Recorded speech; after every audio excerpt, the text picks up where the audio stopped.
What's good, fight fans? This is D, and I'm back with another video for the SDBC, giving you my post-fight analysis regarding the WBO Junior Lightweight title fight between Guillermo Rigondeaux and Vasyl Lomachenko.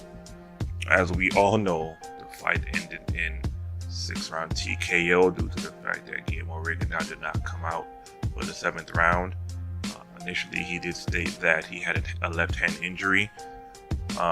Most people, again, from the videos I saw, felt that that wasn't the case at all. Again, we won't know. We don't know.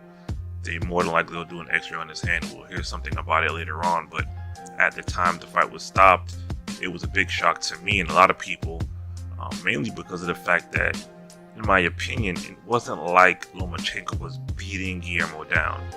He was, in fact, winning the fight due to his activity and landing more punches.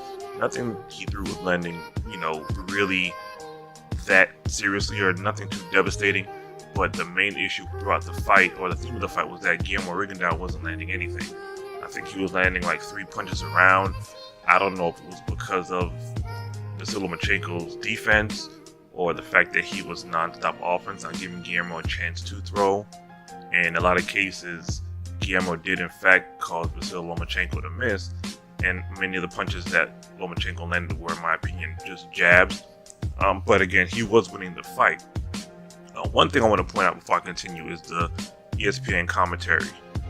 That was some of the worst that I've ever seen. It kind of reminds me of a lot of the commentary HBO would do when it comes to fighters they like against another fighter they don't care for, or they're extremely biased. Everything Vasyl Lomachenko did, they were amazed by. If he took a step back, it was the best step back they ever saw. A James Harden step back, if you will.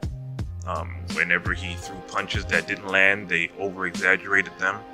There was, I think, a moment in round 3 or 4 where Lomachenko threw 3 consecutive uppercuts. The first 2 were blocked. The last one landed, but it wasn't really that devastating a punch. I don't think Rigondeaux reacted too harshly to it.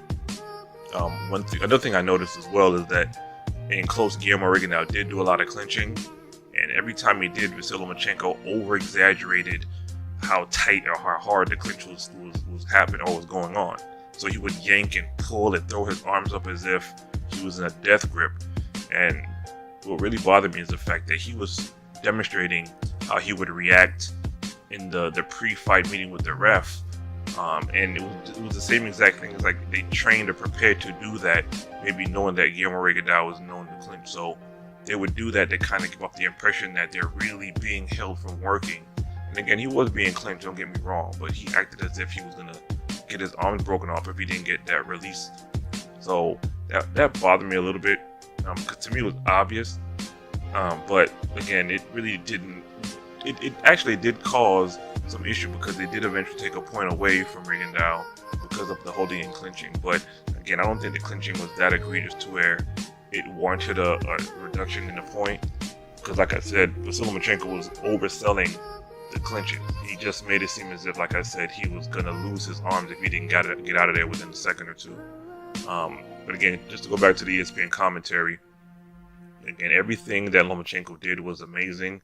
They were deeming him in many cases they kind of were pointing out the fact that Vasyl Lomachenko was schooling Rigondeaux, and that wasn't really the case at all. Yeah, he was winning, like I said, but it wasn't a schooling. He didn't, he wasn't beating Rigondeaux up. Rigondeaux wasn't in any distress at all. He was never in any danger of being knocked down or even hurt by any one single shot that was landed on him. Again, he was still, doing some pretty good defense in terms of pivoting and getting low and making Lomachenko miss. The problem was that he wasn't pulling the trigger after that. And again, you can give Vasyl Lomachenko credit due to the fact that his offense was non-stop. So maybe Rigondeaux realized that, okay, he couldn't effectively counter, because if he did, he would get countered himself. So in the midst of him, getting low and defensively being pretty sound and making Lomachenko miss, he didn't do anything to make him pay. So again, it was a pretty good defensive fight overall, and even though Lomachenko was landing more, he wasn't landing that many, in my opinion. One thing I did notice, just to kind of sidetrack a little bit, is the fact that the ESPN commentators found a way to kind of get at Floyd Mayweather regarding his undefeated record.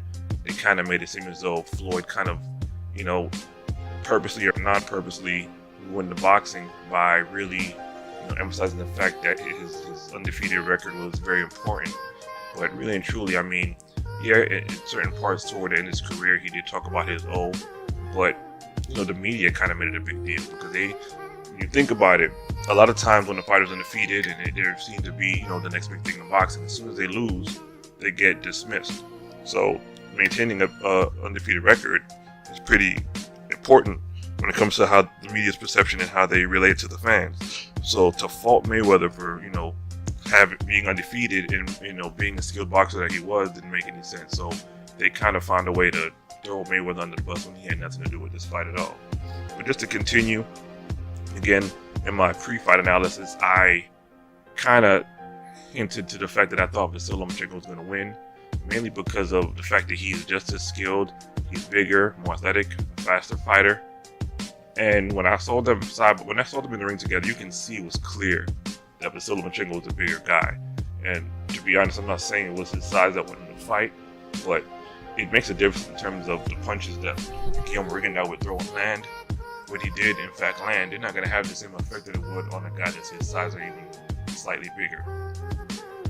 Vasyl Lomachenko, one thing I did notice as well, he wasn't cutting too many angles like he does with lesser fighters. He did cut a few angles in situations where Rigondeaux got kind of low in a defensive stance. So even when he did it, I felt Rigondeaux did react pretty well. He turned and pivoted to face Lomachenko, so he was never really out of position to where Lomachenko can really get off and land like those 4, 5, 6 point combination that he would do on other people. But again, the main issue I saw Rigondeaux, he just would not pull the trigger. Again, he was throwing.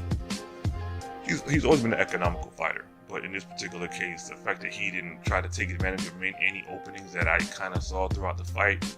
Again, I don't know if it was because maybe it was the hand issue or because he was fearful of being countered himself. There's a lot of different variables and factors we can kind of allude to and assume, but we won't know unless Rigondeaux decides to break down and explain what's going on. In between rounds, like I said, the commentary was very biased. Lomachenko seemed to be the Superman. Again, Tim Bradley was making some comments I thought were kind of over the top. And again, it's a top-ranked card. One thing I did notice in the beginning of the fight, when they're doing the ring introductions, that when they're reading off Vasyl Lomachenko's record, Michael Buffer had made the comment in regards to his Lomachenko's lone loss that it was he said a highly disputed loss. It was like even before the fight, they try to make it seem as though Vasyl Lomachenko's loss didn't count or wasn't really a true loss. So in the intro, they kind of mentioned that like his one loss was disputed, or I don't remember the exact wording Michael Buffer used, but it was like kind of in the sense that it wasn't a loss that should be there. So the perception to people who may not be, familiar with Lomachenko is that, he has a loss, but it was controversial. It shouldn't really be there. So again, I thought that was a little biased. I can't remember a time when they've done that. I'm sure it's happened a few times, but that just seemed very obvious to me because I think it mainly because I kind of was looking to hear it. It sounds weird to say, but subconsciously I thought they were gonna do something like that. I don't know why. So I listened very intently to what they were saying during that intro, but it is what it is. Again, I forgot what round it was as well, but there was a moment where the bell sounded, and I think Lomachenko was kind of forcefully pushing Rigondeaux into the rope, and I think Rigondeaux kind of aggressively shrugged him off, and in doing so, he turned around and stared at Lomachenko, and then Lomachenko threw a cheap shot. When that happened, I don't think the ref really did anything to sternly warn Vasyl Lomachenko, and the ESPN commentators didn't really say much about it. They kind of made comments stating that, when someone does something to you, you do something back. But if they were referring to that particular moment, what did Rigondeaux really do that deserved him to get cheap shotted like he did? So again, it was a top-ranked card on ESPN. Top-ranked, they have that, I guess, situation with ESPN where they're going to host the majority, if not all, their cards at this point. So I shouldn't be too surprised at the bias that was given to Lomachenko. Again, I was a little upset, of course, because again, Rigondeuax quit on his stool, whether it was an injury or not. He wasn't really doing much of anything, to be honest. So he could have and he wasn't really getting damaged. So I think he could have attempted to finish out the fight. Again, we don't know the severity of what's going on, but I feel like he should have tried to finish. I'm not gonna, start making examples of pointing out other fighters who fought with broken hands, dislocated shoulders, broken eye sockets, etc. I'm not gonna do that because everybody's situation is different. But it just left a bad taste in my mouth, a lot of people's mouths who I know who watched the fight and made videos about it, because they were pulling for Rigondeuax mainly because of the fact that throughout his boxing career he's been given the short end of the stick. He doesn't get any promotion. He kind of bounced around to different promotional companies after leaving Top Rank. They tried to underpay him. He had no concessions. He had to basically had to concede everything. What I mean to say, he had to move up to weight classes, take a lot less money, fight on a Top Rank card, go against biased commentators and potentially biased judging because it was a Top Rank card. So all the cards were stacked against him, and I figured, you know what? I'm pulling for him to win because he's skilled enough to beat Lomachenko. But in this particular instance, I don't know if Lomachenko's just that great of a fighter, or it was an injury, or what, but it was disappointing, the outcome. And the fact that he didn't really put up much of a fight is what made it a little worse prior to the TKO where he quit. So I don't know what's going to be next for Rigondeuax. I don't know if going to the WBA, the fact that he lost this fight to Lomachenko, they're going to strip him of his title, which again makes no sense to me. So I don't know what's going to be next for him. I don't know if he's going to take a layoff and see what's going on with the hand. In regards to Lomachenko, there was talks about him moving up to 135. I'd like to see him fight Mikey Garcia up there. That fight was kind of hinted at in the past. There's Robert Easter Jr., another pretty tall and skilled lightweight. I would like to see him unify the division before moving up, but then again, I don't know who in the 130 pound division is going to be willing to fight Lomachenko, especially when they may not even get good money for that fight. Salido again was still looming out there for a potential rematch, but he lost his fight last night. And I think I heard something about him potentially retiring, so I don't know if that fight is going to ever happen. So Lomachenko's going to have that one loss unavenged, which he could have avenged if he had, did the right things and allegedly made the right offer to Orlando Salido to get that fight, to run that fight back. But again, based on the rumors regarding the negotiations of that fight, they made it seem as though Orlando Salido was the reason why it didn't happen, because he didn't want to take the money they offered him, and he was being unreasonable and, quote unquote, price himself out. So Lomachenko, again, he's a top 10 pound for pound fighter. I couldn't put him number one yet. He has beaten some good guys, but he hasn't really, he's never gone into a fight where he wasn't the favorite. So it's like I'm not taking that as a knock against him, because he's skilled enough to where him being the favorite may seem, like the norm, but he hasn't done anything. He hasn't fought anybody where, we would consider him to be really, really, really at a disadvantage. So, and he hasn't unified any divisions. Again, he's skill wise, he's definitely top 5, top 10. But in terms of just accomplishments, I can't put him in the top 5 yet. There's so many other fighters out there who've done more and have fought great competition as well. So it is what it is.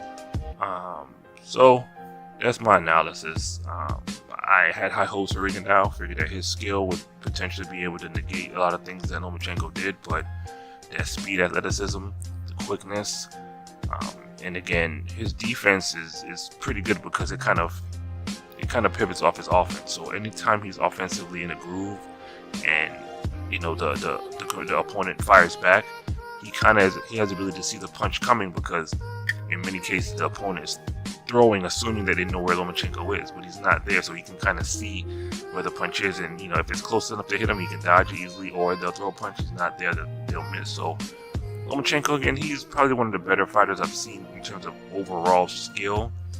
One thing he does lack is the punching power needed to maybe one punch KO anybody. Yeah, he has that one punch knockout against Vargas, but that came due to accumulation of just beating him down. So but anyway, like I said before, was a pretty, tactical fight initially, but as it wore on, Rigondeuax seemed to be less effective and didn't do anything to really put Vasyl Lomachenko in any concern. But again, let me know what you guys think down below. Please comment, share this video, subscribe. This is D with the SDBC. You guys have a great night.